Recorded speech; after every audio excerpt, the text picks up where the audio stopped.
기도하겠습니다. 하나님, 이곳에 말씀의 영으로 임하셔서 저희로 하여금 하나님께서 원하시는 뜻을 깨닫고 발견하는 은혜가 있게 하여 주시옵소서. 우리의 온 마음을 열어서 우리에게 말씀 주시는 성령님 받아들입니다. 저희를 주 뜻대로 인도하여 주시옵소서. 예수님의 이름으로 기도합니다. 아멘. 오늘 8월의 마지막 날이고 또 주일입니다. 우리 주보 뒷면에 있는 8월의 말씀 오늘 마지막으로 한번 읽어볼까요? 마태복음 11장 28절 시작. 수고하고 무거운 짐진 자들아 다 내게로 오라. 내가 너희를 쉬게 하리라. 아멘. 하나님이 주시는 쉼과 위로로 충만하시기를 바랍니다. 아멘. 제가 전에도 한번 말씀을 드렸는데 최근에 이제 윤태호 작가의 미생을 다시 읽었습니다. 이 미생 작품이 처음 다음 웹툰에 연재되기 시작될 때 제가 전임 사역을 처음 시작했어서 제가 굉장히 몰입했었죠. 그런데 오래전에 이제 완결된 걸 최근에 다시 읽어보니까 그 뒤에 느낌이 옛날과 달라졌습니다. 장그래라고 하는 한 사원이 종합상사 대기업에 입사했다가 또 중소기업으로 옮기고 또 거기에서 승승장구해 나가는 여정이 나타나는데 그 직장 생활을 함께하는 동료나 상사들을 볼 때에 각자 가정도 있고 처자식도 있지만 그 책의 모든 이야기는 오직 직장 안에서만 이루어지는 것을 보여줍니다. 허구한 날 야근하고 야근 없으면 접대하고 회식하고 늦게 하루를 마무리를 했다가 한밤중 깜깜하게 집에 들어갔다가 특별한 일이 있으면 또 새벽같이 나가서 회사에 달려가고 그렇게 해서 계약 따내고 수금 받고 그러면 잘했다 칭찬받고 인정받는 그런 모습이 이제 회사 생활, 직장 생활이라는 거죠. 책 중에서도 인물들도 말합니다. 야, 이렇게 하는 게 맞는 거냐? 이렇게 하는 게 일하는 거냐? 이렇게 하는 게 사는 게 맞냐? 자조적인 목소리가 종종 나옵니다. 그 책도 결국은 그렇게 해서 성공하는 것들, 야근 잘하고 회사에서 밥 시켜 먹고 한밤중에 깜깜하게 보람찬 이러면서 들어가는 그 모습을 마치 성공으로 보여줍니다. 한때 그런 가장들의 치열한 노력으로 우리나라가 여기까지 왔음을 부인할 수가 없죠. 그래야 사람 구실하는 거고 그래야 일하는 거고 인정받던 때가 요즘 MG 하지만 여전히 이 사회 가운데에도 남아있다는 생각이 듭니다. 대기업, 중소기업 다 포함해서 그냥 직장인들, 회사 일하는 사람들이 1,500만 정도 된다고 하고 그렇게 놀라셨어요? 우리 성도들 중에도 그렇게 애쓰고 수고하시는 분들이 또 많이 계시죠. 그러면서 또 생각해 봤습니다. 전에도 한번 말씀드렸는데 제가 어렸을 때 교회에 가면 많은 장로님들, 집사님들이 주 5일도 아니고 주 6일, 토요일까지도 그렇게 열심히 애쓰시고 수고한 다음에 무슨 힘과 능력이 있어서 주일날 하루 종일 교회를 섬기셨던 걸까요? 제가 어렸을 때 제 세례, 유아 세례 충신교회에서 받고 또 명성교회 다니면서 본 남성교회 회원분들, 우리 남자 어른들 주일 새벽부터 주차위원으로 봉사하기 시작합니다. 오전 예배 때 성가대 하거나 또 교사하거나 이제 계속 또 직분을 계속 맡아서 감당합니다. 오후에 잠깐 이제 회원들끼리 모여서 티타임 가지고 또 저녁 시간 되면 그땐 또 저녁 예배가 7시였으니까 저녁 예배 때 또 차량 봉사하고 예배 드리고 그러면은 회사 간 것 마치 9시, 10시 되어서 아이고 할렐루야 오늘 은혜 잘 받았습니다. 내일도 화이팅 그러면서 댁에 들어가셨습니다. 그런데 그분들이 다 교회 근처에 사니까 시간이 남고 힘이 남아서 그랬던 것들이 아니라 아예 일찍부터 와서 당신들 차는 주차장 제일 깊은 곳에다 탁 넣어버리고 오늘은 하루 종일 교회 일 하는 날 그러면서 예배도 드리고 봉사도 하고 교제도 하고 주일날 하루를 꽉 채워서 보내셨던 게 생각이 납니다. 그 기억이 제 안에 남아 있어서 오늘날 우리 교회가 매월 첫째 주일 아침에 이제 우리 남성교회 동네를 딱 돌아보고 아침에 조찬을 나누면 메뉴가 뭐 순댓국이 있든지 두부김치가 있든지 하다못해 그냥 사발면 말아먹고 있어도 제 옛날 느꼈던 그 은혜의 기억들이 양념이 되어서 그 아침 시간이 참 좋습니다. 우리 남성교회 회원분들 참 감사드립니다. 다음 주도 9월 첫째 주일 아침 7시에 남성교회가 아니라도 누구라도 참여하실 수가 있습니다. 오셔서 한번 이 기쁨과 즐거움을 한번 맛보시란 게요. 자, 이토록 오늘 우리가 누리는 은혜는 과거의 기억이 더해질 때 감격과 기쁨이 더 커집니다. 항상 과거에 붙들리고 얽매일 필요는 없지만 또 과거의 은혜를 떠올리는 것이 오늘의 풍성함을 배가시키는 비결 중에 하나입니다. 오늘 우리가 살펴볼 시편, 지난 시간 하나님의 도우심을 회상하면서 오늘의 수고에도 과거에 응답하신 하나님의 도움이 이어질 것을 기대합니다. 말씀을 통하여 오늘 여기에서는 아직 눈물이 있을지라도 하나님께서 당신의 백성들을 도우셔서 풍성하게 하실 것을 기대함이 충만하기를 바랍니다. 아멘. 우리가 지난 한 주 동안에 시편의 말씀을 묵상했습니다. 8월 말에 묵상했던 시편 120편부터 134편까지를 성전에 올라가는 노래라고 부르는 그런 표제어입니다. 유대인들이 절기를 지키기 위하여 자기가 살던 곳을 떠나 성전이 있는 예루살렘으로 향하면서 길에서 불렀던 노래, 혹은 예루살렘에 도착하여 성전의 계단을 올라갈 때 순례자들, 그 예배자들을 격려하는 제사장과 레위인들이 불렀던 노래가 성전에 올라가는 노래입니다. 성전에 올라간다라고 하는 것은 하나님께 예배하러 나아간다라는 뜻이니 이 성전에 올라가는 노래들은 하나님의 은혜를 찬양하며 하나님을 높여드리는 그것들이 담겨 있습니다. 예배의 주인공이 누구입니까? 하나님이시죠. 예배의 주인공은 하나님이십니다. 우리 눈에 보이지는 않지만 지금 여기는 보이지 않는 하나님의 임재가 충만합니다. 이러한 예배에는 역동, 움직임이 있습니다. 이건 우리가 찬송 부를 때 거들이 이러다 이렇게 몸을 흔드는 그 움직임이 아니라 하나님과 우리 사이의 움직임을 의미합니다. 예배의 주된 움직임은 상승과 하강이 있습니다. 엘리베이터처럼 오르락 내리락. 하나님께서 은혜를 주시고 우리는 하나님께 응답합니다. 영광 올려드립니다.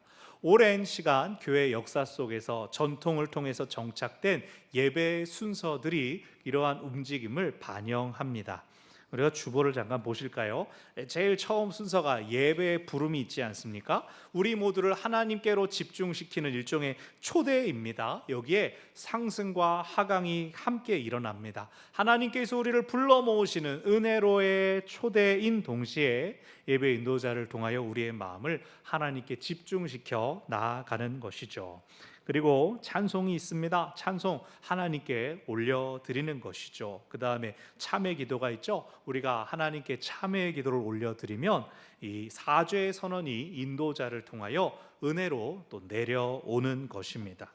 여러분, 그럼 성경 봉독은, 말씀을 읽는 것은 상승일까요? 하강일까요? 하나님의 말씀이 우리에게로 들려지는 것입니다. 그래서 원래 교회 전통에 따르면 말씀이 봉독될 때에는 앉아 있는 것이 아니라 일어나서 경건함으로 내게 들려지는 말씀을 받는 것입니다. 그래서 여러분 아시는 분 계시겠지만 어떤 러시아 교회 가면 아예 의자가 없다고 하지 않습니까? 예배당에 의자가 없습니다. 그러고는 2시간이고 3시간이고 서서 말씀 듣고 서서 찬양하고 서서 기도하고 모든 걸 서서 합니다. 왜요? 예배는 하나님 앞에서 이루어지는 것인데 어떻게 앉아 있냐는 것입니다. 자, 그럼 찬양대의 찬양은 상승입니까? 하강입니까?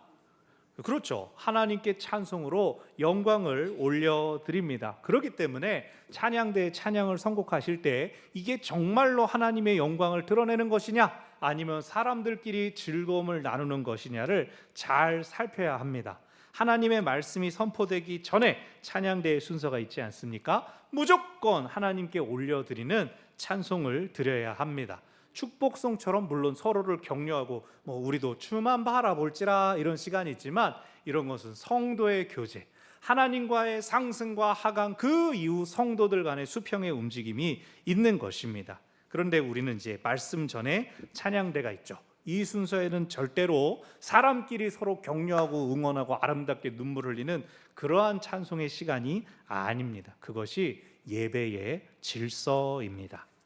성전에 올라가는 노래에 나오는 시편들도 순례자들이 예배하러 올라가며 부르고 또 레위인들이 예배하러 온 사람들을 향해 이 노래들을 불러주었지만 하나님을 제외하지 않습니다.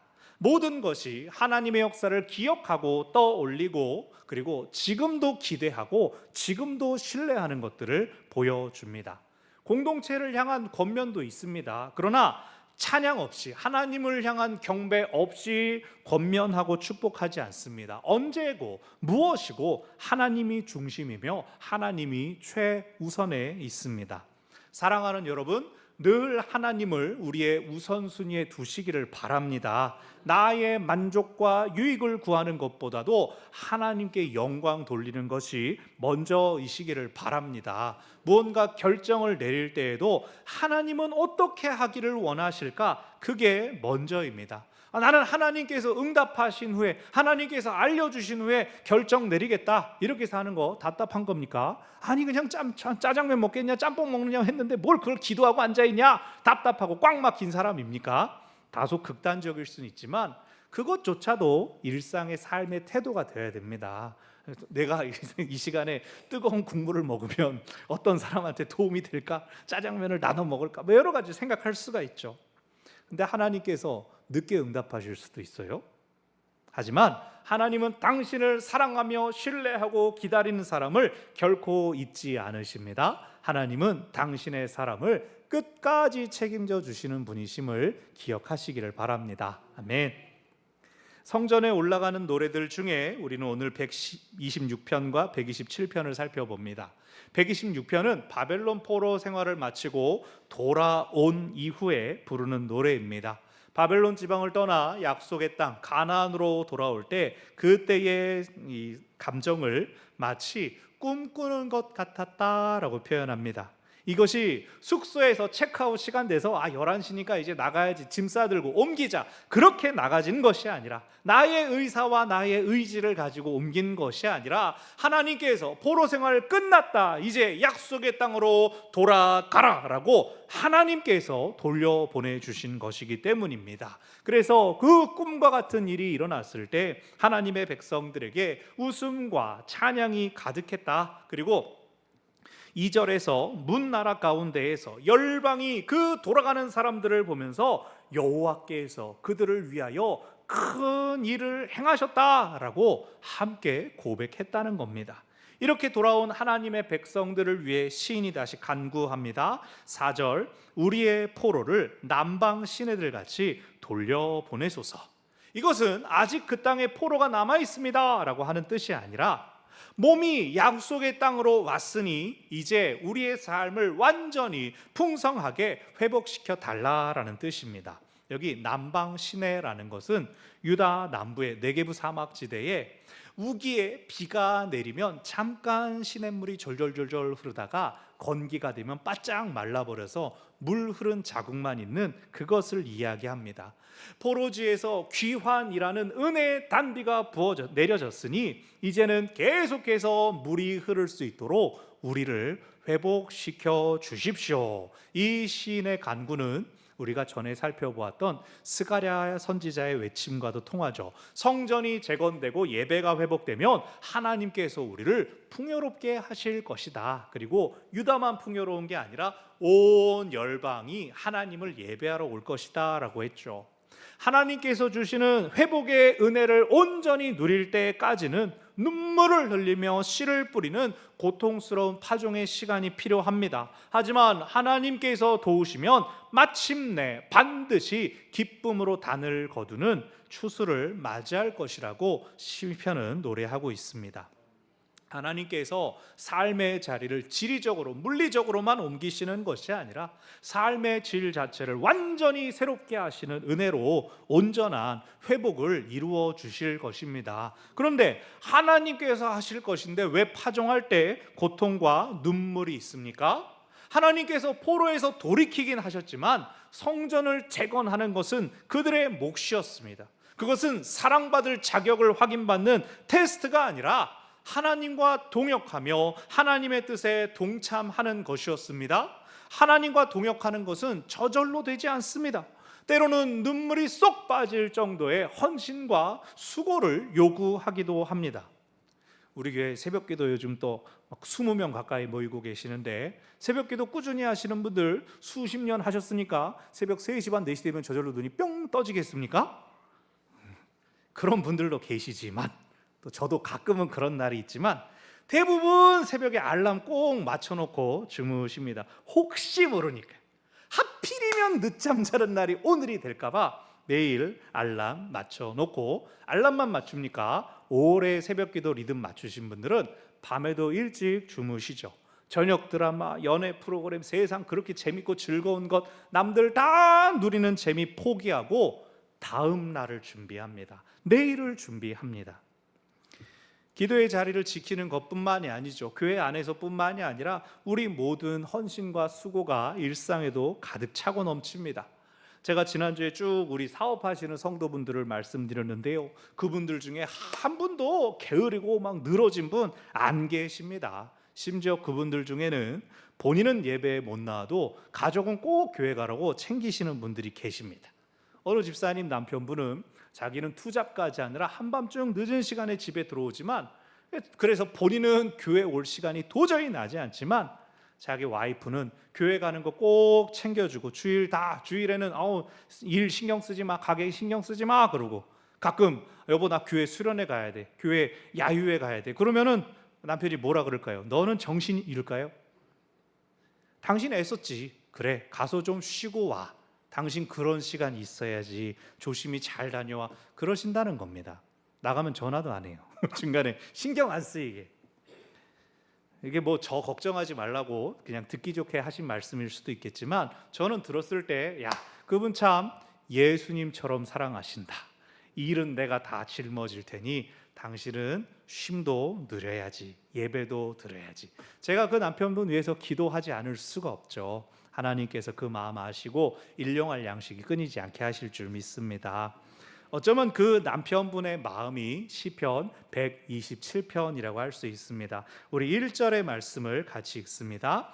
여호와께서 집을 세우지 아니하시면 세우는 자의 수고가 헛되며, 여호와께서 성을 지키지 아니하시면 파수꾼의 깨어 있음이 헛되도다. 아멘. 눈에 보이는 수고는 사람이 하고 있지만 하나님께서 돕지 않으시면 그 모든 수고가 헛되다는 것입니다. 우리는 흔히 눈에 보이는 성취를 보면서 칭찬하고 또 기대감을 품습니다. 그러나 결국 이 일을 이루시는 것은 보이지 않는 하나님의 도우심이라고 시인은 노래합니다. 오히려 2절을 보니까 일찍 일어나고 늦게 누우며 수고하는 것이 하나님이 없으면 헛된 일이라고 합니다.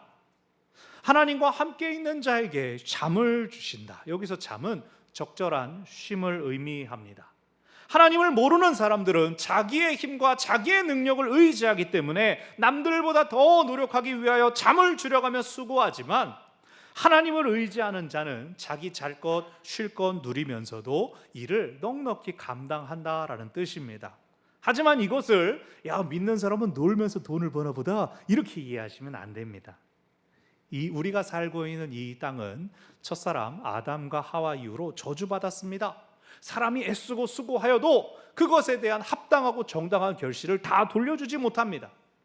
우리가 살고 있는 이 사회가 가지고 있는 자본주의, 완벽하지 않죠. 돈이 돈을 버는 구조가 되어 있습니다. 불합리하고 불평등합니다. 그렇기 때문에 지금도 수고에 비해서 적은 보상을 받는 일이 왕왕 일어납니다. 그래서 많은 사람들이 새벽에도 한밤에도 애씀과 수고를 이어가고 있지 않습니까? 그 작은 보상들을 모아서 언젠가 큰 결실이 되기를 바라는 것이죠. 그러나 모든 수고가 반드시 그의 합당한 결실을 보장해 주지 않습니다. 왜냐하면 공평해야 되는데 공평하지 않고, 정당해야 되는데 정당하지 못하기 때문입니다. 그렇게 자신을 갈아놓는 수고 끝에 무엇이 있을까요? 무엇이 확실하게 있는 것일까요? 건강, 자녀들과의 관계, 의미 있는 쉼이 없다는 것이 확실합니다. 보장할 수 없습니다.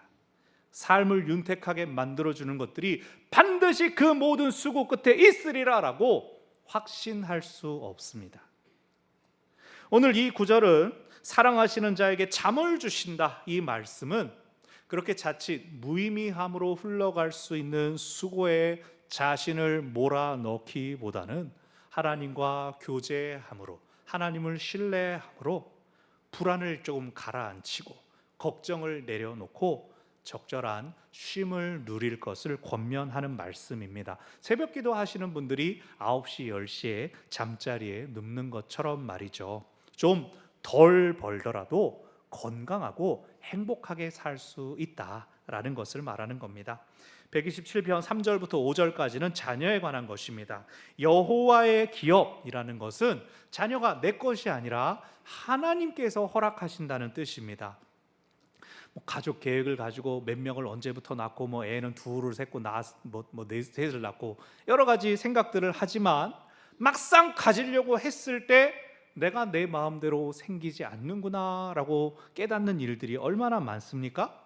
제가 아는 분들 중에도 이분들이 정말로 훌륭한 부모님이 될 수 있을 것 같은데 난임이거나 불임이거나 하는 안타까운 상황들이 있는 것을 많이 만났습니다. 근데 그건 누구의 잘못도 아니죠. 그냥 하나님의 뜻이 그렇게 계신 것입니다. 오늘 하나님의 말씀은 하나님께서 자녀들에 대한 부분도 책임져 주신다라고 말합니다. 이건 역시도 우리의 수고에 대한 말씀입니다. 가장들이 뭐라고 말합니까? 처자식 먹여 살리기 위해서 내가 이렇게 고생한다 그러지 않습니까? 근데 하나님을 의지하면 하나님이 자녀들에 대한 부분도 책임져 주신다는 겁니다. 그들이 행복하게 잘 자랄 수 있도록 그들이 수치를 당하지 않게 해주신다라고 말씀은 전하고 있습니다. 근데 솔직히 오늘의 말씀은 우리의 현실과는 다소 동떨어진 것 같은 느낌이 듭니다. 오늘도 우리는 애쓰고 수고하는데, 우리의 자녀들까지도 애쓰고 수고하는데 대체 하나님께서 책임져 주시면 무엇이 어떻게 바뀔까요? 야, 하나님이 책임져 주시니까 너 오늘부터 10시에 자라, 예원이 10시부터 자라, 그렇게 할 수가 있겠습니까? 죄송하지만 제가 이 시간에 말씀드릴 것은 하나님을 의지하면 자녀들 부자 되고 배우자 만나고 성공할 것이라는 그런 약속은 아닙니다. 제 생각에는 그게 좀 더 비현실적인 얘기 같아요.